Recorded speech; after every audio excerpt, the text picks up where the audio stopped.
अस्सलामुअलैकुम दोस्तों, कैसे हैं आप सब। उम्मीद करती हूँ कि आप सब बिल्कुल ठीक होंगे। तो मेरे प्यारे दोस्तों, आज हम हफ्ते के दिनों के बारे में पढ़ेंगे और उसके साथ एक छोटी सी कहानी भी पढ़ते हैं। तो चलिए शुरू करते हैं। अम्मी, अब्बू और अली पीर की सुबह जल्दी उठकर बाग की सैर को जाते हैं। अली की अम्मी मंगल को कपड़े धोती हैं। अली के अब्बा बुध को शहर से बाहर जाते हैं। अली जुमा रात को क्रिकेट खेलने जाता है।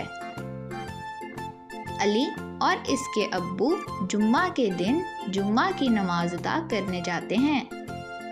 क्या आप लोग जाते हैं?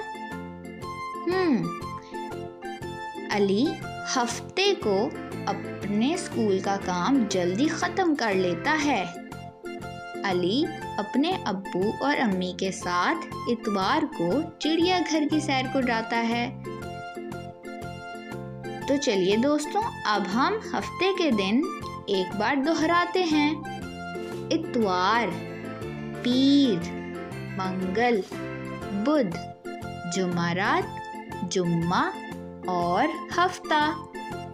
उम्मीद है आपको ये कहानी सुन के बहुत मज़ा आया होगा। अपना बहुत सा ख्याल रखिएगा। फिर मिलते हैं, तब तक के लिए खुदा हाफिज़।